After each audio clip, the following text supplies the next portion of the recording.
This is In the Black, a leadership, strategy and business podcast brought to you by CPA Australia.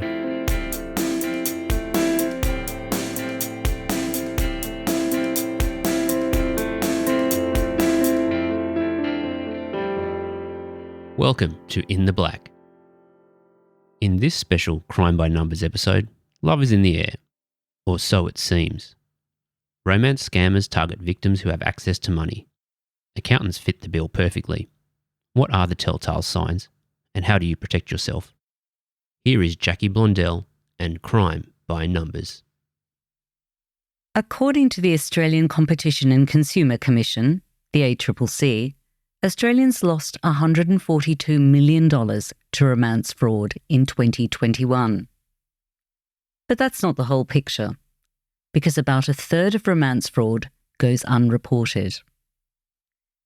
Delia Rickard spent more than a decade fighting scammers in her role as Deputy Chair of the ACCC, before she left the role in January 2023.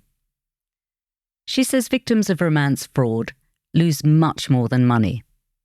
She's seen people's whole lives destroyed. But I think the numbers don't tell the full story, because it is not just financial devastation for people, it's emotional devastation. It's truly horrendous. Delia recalls one case reported to the ACCC by a woman who, for privacy reasons, we'll call Georgina. Several years ago, Georgina's children created a social media profile for her, so she could keep in touch with family and friends, see pictures of the grandkids, that sort of thing. One day she received a friend request from a soldier who was on peacekeeping duties in Afghanistan. She decided that she'd accept it, and we'll call him Jim, and they became friends, and he said he was lonely and looking for friends to keep him company whilst he was stuck on duty in the middle of nowhere. Soon after they became friends, she got to know his life story. He had lost his wife to cancer. She'd had a similar experience with her husband. You probably already suspect where Georgina and Jim's story is going. Let's pause it here for now and take a closer look at how romance con artists lure their victims, the warning signs to look out for, and how accountants can help their clients and themselves avoid the huge price tag of fake love.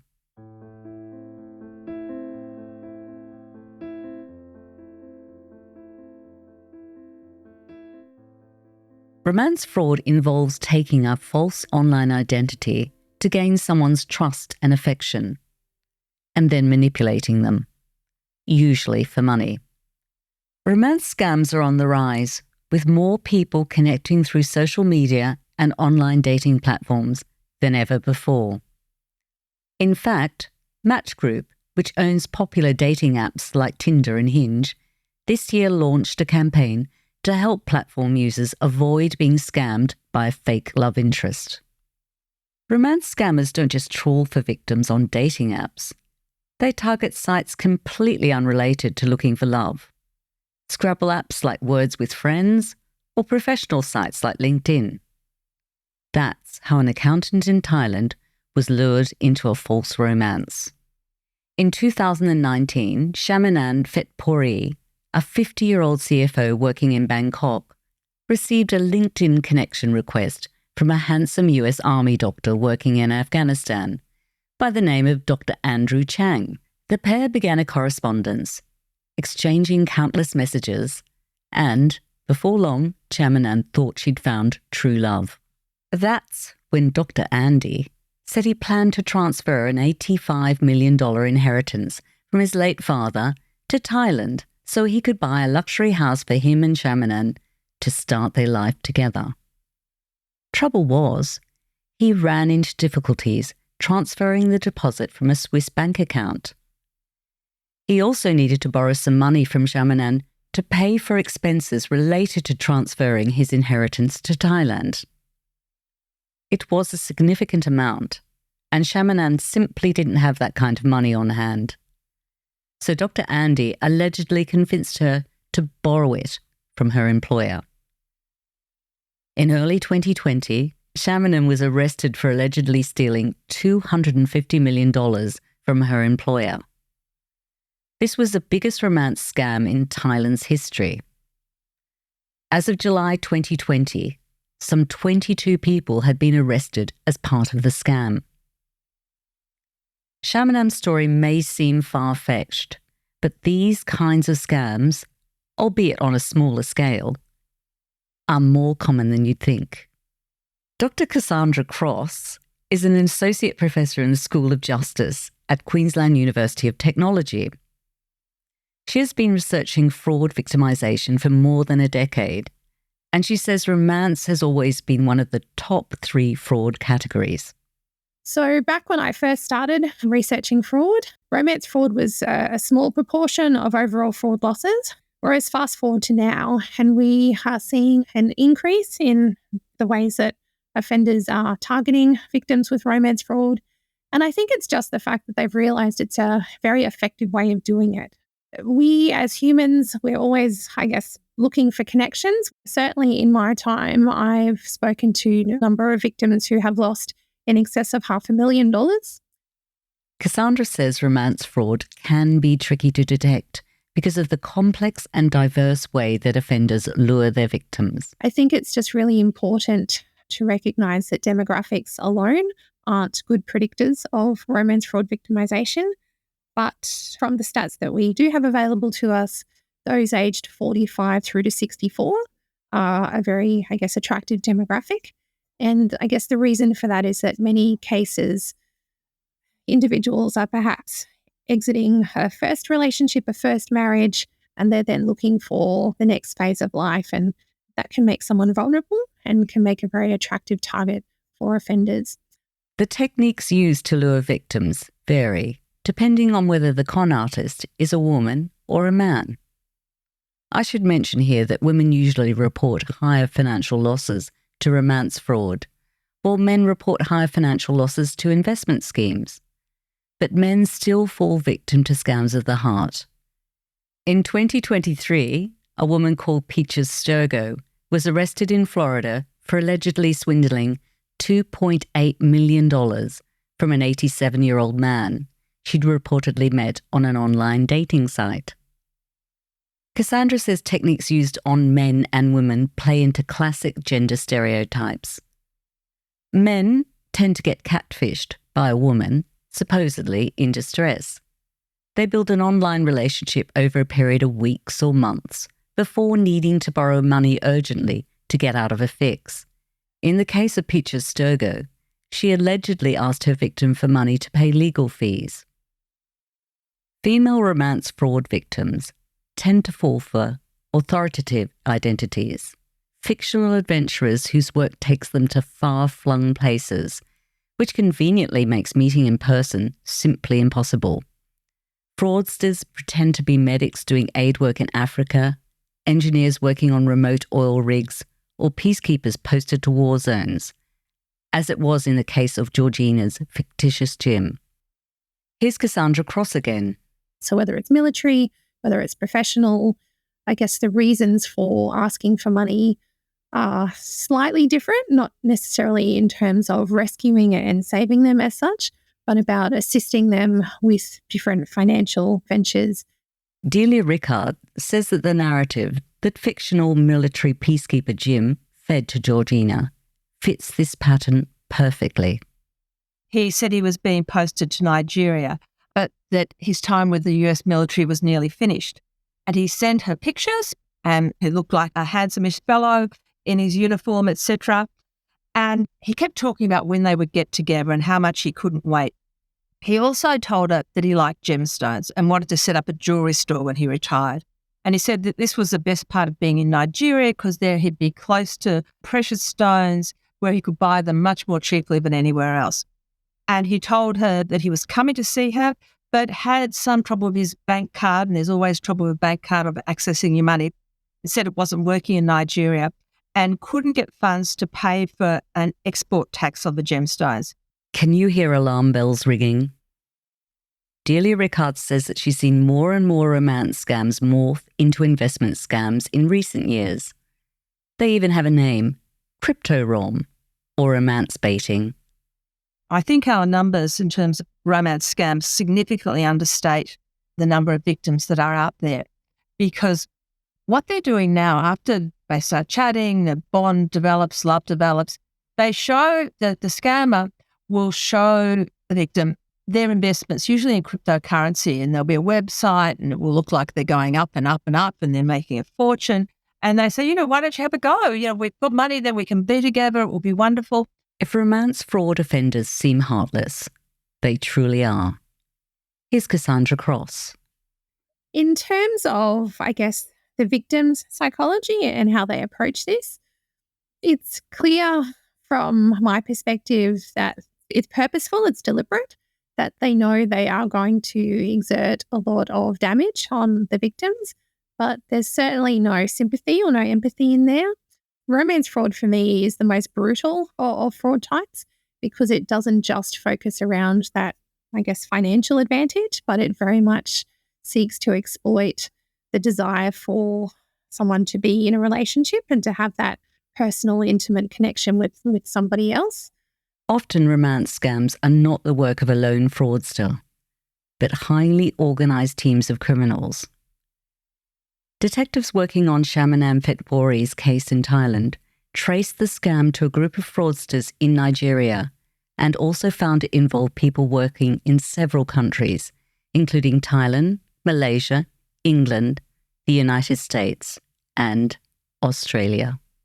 For many, they're able to just kind of rationalise it as a job, that it's how they, I guess, get paid in order to feed their families and to take care of themselves. I guess to be able to do this, you would have to disassociate yourself in some ways. But there doesn't seem to be, from some of the research that has been done that I've read, there doesn't seem to be on the part of the offender any kind of empathy or sympathy towards the victim. We feel that if the victim sends money, that it's their fault. So I guess offenders really do have this sense of victim blaming, that if the person sends the money to them, then kind of the onus is on them and it's not their fault that they've received the money. And they are able to neutralise, I guess, their position and justify their actions to themselves and, I guess, to their fellow offenders. And it's difficult, I think, to combat that. It is also difficult for the victims of romance fraud to accept their relationship is a lie. Offenders are highly skilled in grooming their victims. Cassandra has spoken to victims who were communicating with offenders for years before they were asked for money. And again, that's a deliberate ploy on the part of the offender to not raise suspicions early on. So to have invested so much time and effort into the relationship, I guess that's a long game in some circumstances. And then when the request for money comes through months or even years down the track, there are fewer suspicions about the authenticity of the request. There's a belief that they are in this genuine relationship and that it's just, I guess, a part of life and they're probably more likely to send money under those circumstances. We do also know that offenders will use lists of known victims and they will sell and they will share that amongst themselves. So it's also not uncommon for romance fraud victims to be targeted multiple times. And whether that's from the same offender or from different offenders, kind of, I guess, using different identities. Delia Rickard describes romance scammers as emotionally manipulative. Jim, the military peacekeeper turned gemstone entrepreneur, convinced Georgina, again, not their real names, to send him money for his investment. At the start, she sent him about $15,000. It was a lot of money to send, but she figured it was a good investment.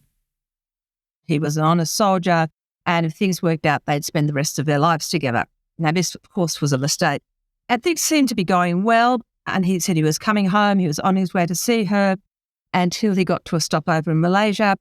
There, she was told that customs officials had seized the gemstones and demanded payment for them. And this time, she sent him $20,000. But it took her some time to get the money. So she had to borrow against the family home, which unfortunately happens way too often in these scams. She sent the money to the Malaysian officials, but who then told her that Jim was now in jail for smuggling and that she needed to contact his lawyer.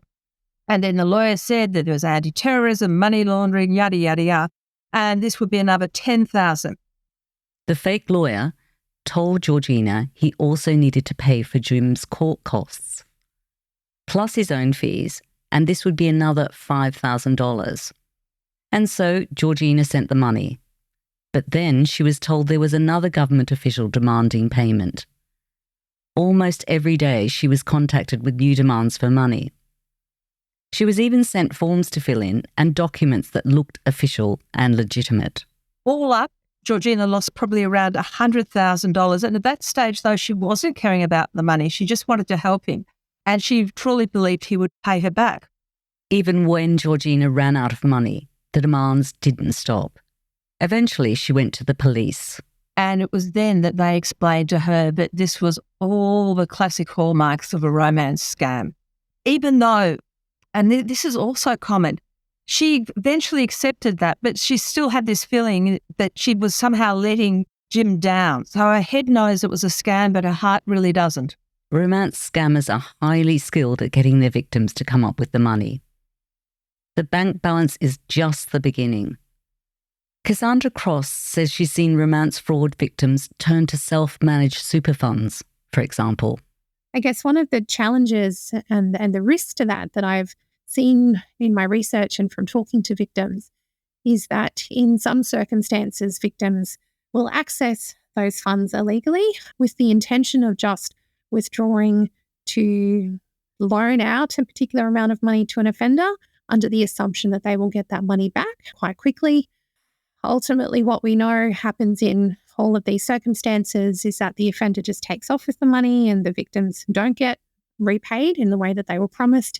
And they are then left with the aftermath in having to face the consequences of what's happened and to wind up their funds and any associated, charges and taxes that go on top of that. It's not surprising that Cassandra saw a spike in romance scammers targeting superannuation holders during the pandemic, when the Australian government's COVID-19 early release of super program was introduced. I think sometimes it's easy to think we can just withdraw the money and put it back and nobody will know, which certainly in the context of fraud is not accurate.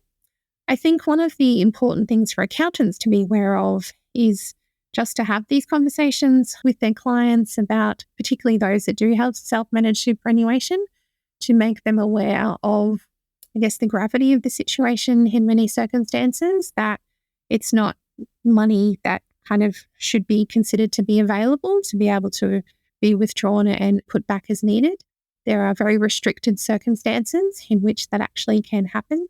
If you are approached by a stranger online and feel a spark of romance, Delia Rickard advises a dose of due diligence. The best way to combat romance scams is to be aware of the warning signs. If you find yourself starting to fall in love with somebody who you haven't met in person, you'll usually have some kind of a photo of them. The websites, Facebook, etc., there's always a photo. I would do a reverse image search of that photo, and that will often tell you if that person is who they say they are. And quite often the same photos are used over and over and over again, particularly ones involving US military. So that is a quick way of knowing. Another early warning sign is if they quickly want to move the conversation off a social media platform to somewhere else, usually an encrypted app, to continue the conversation. Alistair McGibbon is Chief Strategy Officer at cybersecurity consultancy CyberCX and a former National Cybersecurity Advisor. He's worked with victims of online crime for decades and has this advice to avoid falling victim to romance fraud. You'd never send money to a person who you haven't met face to face. Now, we all know and we've all read stories of scammers in the physical world, but it is much harder for an internet scammer to actually meet you face to face and even remotely look like the person that they've claimed to be online, firstly. And secondly, the vast bulk of these people are offshore. So let them come to you. We must all know people these days that have fallen in love with someone that they met online.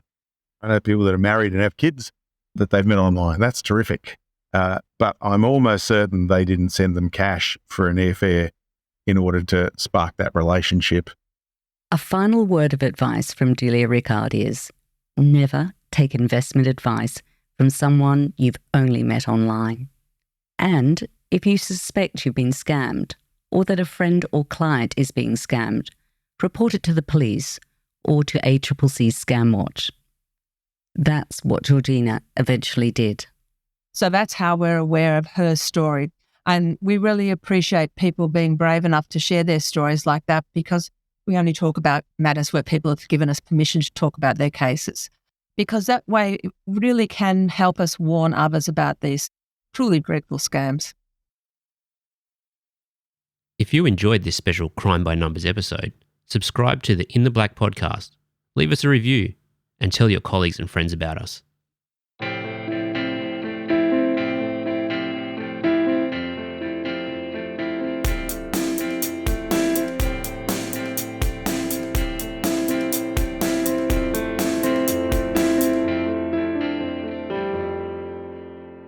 And we hope you can join us again next time for another episode of In the Black.